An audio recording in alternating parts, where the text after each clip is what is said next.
So recently, Goku versus JoJo's has been popping up and getting trending on the internet lately, especially TikTok, so I thought it would be a great idea to make my own video regarding Goku versus JoJo's. Now, the funny thing about Goku versus JoJo's is that JoJo's and Dragon Ball are both my two favorite anime of all time, so very convenient. Anyways, here's how it's gonna go for this video. I'm going to set up a gauntlet where Goku fights the weakest JoJo characters to the strongest JoJo characters. Now, when I say weakest in this context, I'm not referring to literally the weakest, but someone who is still within the high tier range, since if I were to go over every single JoJo character fighting Goku, this video could last way more than 40 minutes. So with all of this out of the way, let's see if Goku could actually solo JoJo's. The first thing to establish is that Goku has committed way better destructive feats than any character in JoJo's Bizarre Adventure. If you genuinely disagree with this, you are coping. Straight up. No JoJo's character has ever committed any planetary or universal feat ever. Also, at bare minimum, Goku moves at massively faster than light, which is a speed feat that no JoJo's character is able to pull off. Now, the reason I'm making this video is not because of the physical stats of these characters in JoJo's, but rather the abilities and hacks that come from their stands. To really just oversimplify what stands are basically ghost Pokemon that sort of resemble you in some sort of way. Now that I have the general premise established, let's finally start this gauntlet to see who is being placed up against Goku. The first character that I have set up is Jotaro and Dio, since they basically have the same ability. Jotaro and Dio have the stand Star Platinum in the world, and basically these two stands have the ability to stop time. However, in my opinion, this is completely useless against Goku for multiple reasons that I will go over in this video. For one, stopping time will not solve the fact that Goku has durability that no JoJo's character would ever be able to damage. And time stopping does not solve this problem at all, and it definitely does not grant any sort of durability negation, which is just complete headcanon if you genuinely use this argument. One thing I also want to mention is the fact that no time ability in terms of conventional time-space manipulation is not going to affect Goku in any sort of way, because Goku is a Super Saiyan God. When he obtains the power of a Super Saiyan God, he quite literally becomes a god.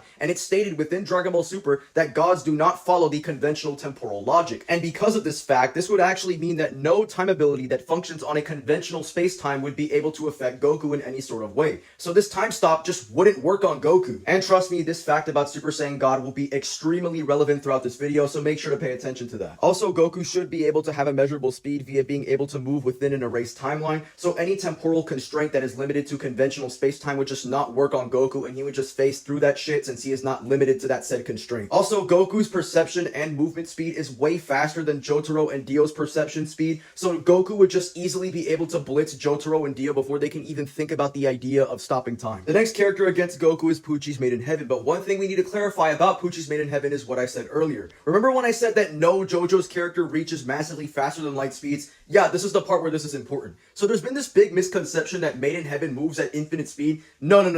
This is severely taken out of context. When they say that Made in Heaven's speed is quote-unquote infinite, it's in context of the fact that he has infinite acceleration. Pretty much Made in Heaven's ability is that time accelerates with his speed, and his speed is also accelerating. So essentially, speed accelerates and time accelerates. It has nothing to do with his actual speed being constantly infinite. This infinite acceleration process will stop until the universe is being reset, but it's not like this is gonna matter anyway, since Goku completely tanks universal blasts with Beerus. But yeah, Pucci is completely fodder. He loses to Kid Goku because Kid Goku would just kill Pucci before he could even accelerate a single little second of time. The next character is Funny Valentine's D4C, or Dirty Deeds Done Dirt Cheap, and basically its ability is that it can send people from alternate universes. He can travel to alternate universes. This guy is basically a multiversal kind of hacks guy. He has no multiversal feats, by the way. It's just his hacks. He can pull people from other parallel universes to come to you, and if you get too close to that parallel self, you're just gonna explode. But the problem with this argument is that you cannot apply this logic to Dragon Ball. Here's Trunks and young Trunks just casually interacting with each other because that logic just doesn't work in Dragon Ball. So this whole premise of D4C's ability is just completely useless because that would be presupposing that we appeal to JoJo's logic. These arguments for D4C also presuppose that we must allow the JoJo's cosmology to also transfer over to Dragon Ball when that's just not how versus battles work. Versus battles function on a neutral space where essentially no character gets an inverse advantage from something that is external to them or something that only applies within their own verse, which just doesn't make any sense. The most powerful feature within the set of D4C's abilities is an ability called Love Train. It creates a dimensional barrier that protects the user from being affected by any kind of misfortune, and any kind of misfortune that interacts with this dimensional barrier will automatically be reflected to a different position on Earth. The issues with these arguments that Love Train can beat Goku are as follows. For one, the statement of quote-unquote misfortune is completely ambiguous, and we have no idea what misfortunate is supposed to entail within this context. Like, does misfortune mean like anything that is misfortunate to the user, or misfortunate to Love Train itself, assuming the ability has some sort of consciousness? consciousness? Is misfortune in context to something that the audience considers as misfortunate? Look, I don't know. This whole misfortune thing is completely ambiguous. The only evidence we can go off of are things that are quote-unquote misfortunate within JoJo's that Love Train is able to affect. For one, Johnny uses gunshots, and these gunshots just blatantly don't work on Valentine because of misfortune. So with this evidence provided, I'm going to assume that misfortune in this context is something like physical damage or anything that the user considers misfortunate, which is not going to be very good. Love Train has its limits. Johnny easily is able to break through the Love Train by emitting infinite energy with Tusk Act 4. So I don't think Love Train is surviving Goku at all, since not only can Goku just bend space-time, which Tusk Act 4 does with his gravitational spin, but he can also emit infinite energy, since he almost destroyed the infinite universe, and the only reason it wasn't destroyed is because Beerus nullified the energy. But basically speaking, right, in order to destroy an infinite universe, you would need infinite energy or infinite power, which Goku should easily be able to pull off. So yeah, rest in peace, Funny Valentine. And even if we magically don't grant that Goku can emit infinite energy, he can just instant transmission to Funny Valentine, going straight through Love Train and then killing him right there. The next character I want to bring up is, ironically enough, Johnny's Tusk Act 4. Can Tusk Act 4 actually beat Goku? This is also another no, Goku absolutely speed blitzes because Johnny cannot perceive anything that is faster than light, so Goku would kill him before he even thinks about activating Tusk Act 4. And even if we magically grant that Johnny has equal speed to Goku, this is still not going to matter because Goku has higher AP than Johnny, and at best you can get Johnny to universal plus attack potency. Meanwhile, Goku is at least, and I mean at the very least, low multiversal. I've also been seeing this scan of D4C being stated to transcend dimensions, but this is actually completely taken out of context. When they say that D4C transcends dimensions, it's in context talking about how D4C can extend beyond his own dimensions by traveling to different dimensions. It's not talking about something of a higher transcendence or higher state of being. Also, the kanjis used for this scan are completely wrong. They have nothing to do with a transcendence in the first place, but rather talking about exceeding or crossing over, which makes more sense with my interpretation granted. The next thing I want to go over is Soft and Wet and Wonder of You. Soft and Wet's ability is that he can use a one-dimensional bubble.